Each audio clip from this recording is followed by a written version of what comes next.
One of the stark realities of war in every era is that the old technologies die hard, right? Militaries love their old way of doing things, the glory of how things used to be, whether it's the age of sail having to give way to the age of steam, the light infantry bayonet charges, or in today's era, the tank.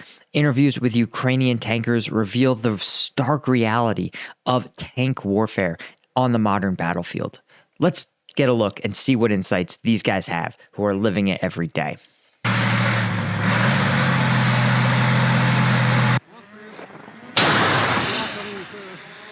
Now, YouTube, real quick, this is training footage, okay?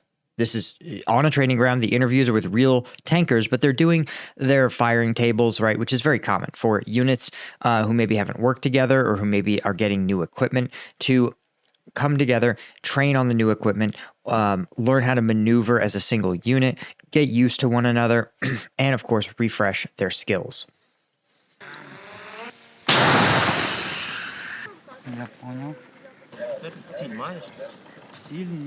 Холодну пору року вести штурмові дії воно важче. So it's interesting, right? It is winter in Ukraine, and as this soldier points out, it is harder to conduct assault activities in the winter. What it seems to be more accurate is that when the ground freezes and everywhere is cold, it's easy to conduct offensive operations.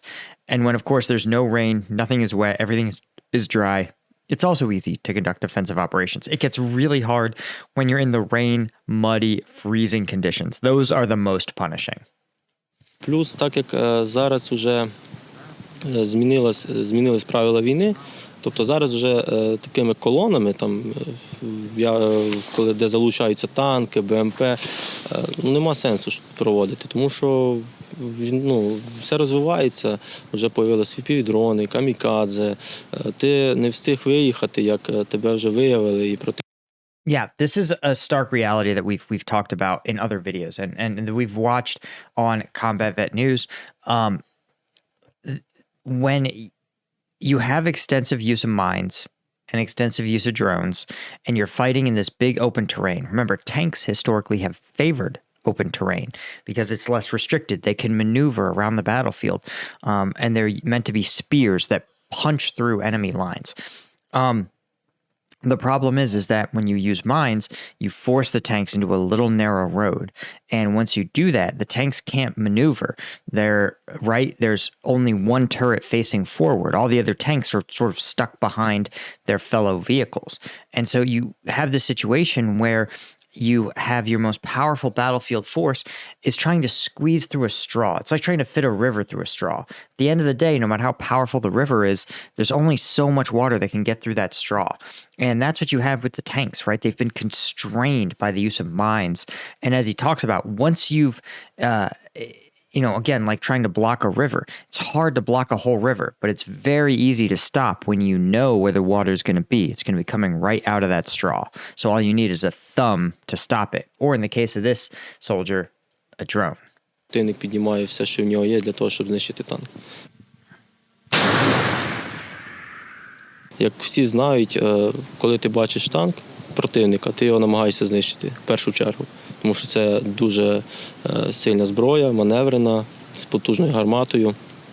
І так само противник, коли бачить нас, так як ми заводили завжди були піхоту, ми перші заходили на передній край противника, проривали оборону. Це все робилося за допомогою танків. Тобто зараз вже So he used the words front side. I think what he's referring to is the front lines, right? And he says it used to be, he's probably referring to last year and things like the Kharkiv offensive, where tanks were used to penetrate Russian lines, create chaos in the backfield, and set the conditions for a major breakthrough.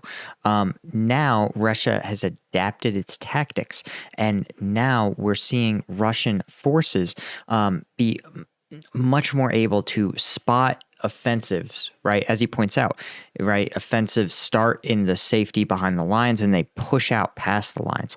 Once they start to make those pushes, especially in open terrain that tanks favor, they can be those armored columns can be observed by drones and then spotted, and artillery can be dropped directly onto those forces. In addition to the fact that the drones themselves are weapons.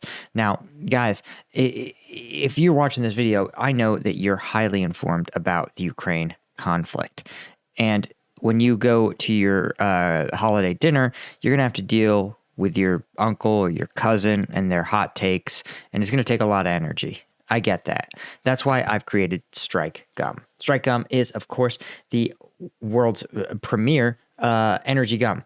I've figured out a way to take an entire energy drink's worth of caffeine and put it in a single piece of sugar-free gum. So it's got 90 milligrams of caffeine. That's as much as an AM Energy or a Red Bull, plus 100 milligrams of alpha GPC.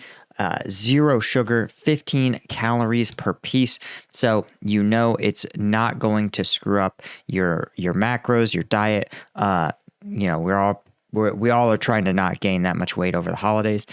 And so if you're interested, check us out at strikegum.com.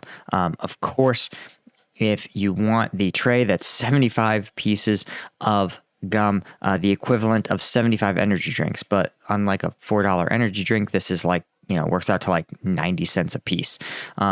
Best of all, 50% of the profits from this first production run, I'm donating to charities that support Ukrainian civilians who have been injured or displaced in the conflict. So check us out, strikegum.com.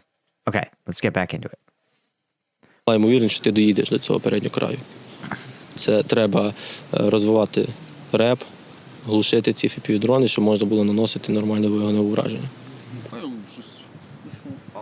Yeah, the electronic warfare aspect, and even the Ukrainian commander-in-chief has acknowledged that the electronic warfare is one of the most essential areas to develop. Now, that refers to the ability to use electronic signals or electric signals, EMF, to block drones, disrupt communications, disrupt the enemy's command and control, and secure your own, right? Prevent radio detonated explosives to prevent drones from observing or striking your forces. That's the billion-dollar question here. Can you find a way to disrupt drone operations? If you do that, you can blind the enemy. You can reduce their combat ability to strike, to hit your offensives before they even get into range. Ми постійно готуємось, накопичуємо свої навички, розвиваємось. Тобто, якщо буде дана команда проводити такі штурмові дії, ми готові. Тобто це все по наказу відбувається. Береш от третій стовп, наводиш цілих на них. What I find interesting is these teeth on the front of his tank. I can't tell. I think they're for clearing obstacles, for clearing trees and the like. They look too high up. They're obviously not digging into the ground, so I don't think they're for mine clearing. I think that's what they're probably there for, just to clear debris. Because you can see they've come through this wood line here. So that's what I think this is about. Не на тінь, а на низ стовпа. You can see this is exactly what we talked about. This looks like a senior tank commander guiding his crew, or at least a gunner, about how the operation needs to be done. Very common. Орієнтир. От третя пара стовбів на правий. Посередині? Ні, от дивись, перший, другий. Третя пара. Третій.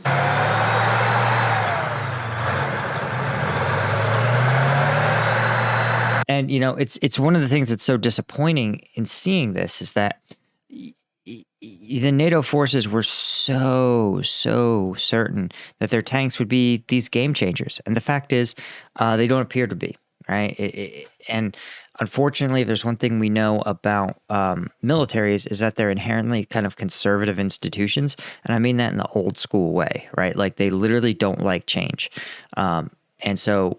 When confronted with the data that their precious tanks don't really have a role in the battlefield, probably they are going to ignore it and continue to spend on tanks until confronted with the battlefield reality, as Ukraine has been. Again, the classic example is that the battleship. The battleship used to be considered the pride of the seas. It used to be the thing that anchored an entire fleet. And then in World War II, engagements, especially with the dawn of combat aircraft, engagements happened at these tremendous ranges where battleships wouldn't fight each other. Their fighter and bomber aircraft would be the ones engaging the fleets from a distance. And once you had that, the militaries had to just come to this realization that was like, wow, these battleships don't actually help that much. In Vietnam, right, you could kind of use them as like floating artillery, but it would just be cheaper to just fly artillery or roll artillery into where you needed it. So we'll see what the future holds. We'll see if militaries can drink the Kool-Aid and abandon their precious tanks that they've had on the battlefield for, over 100 years. Anyway, guys, that's all I had. Hit like and subscribe. Thank you so much, and I'll see you in the next one. Cheers.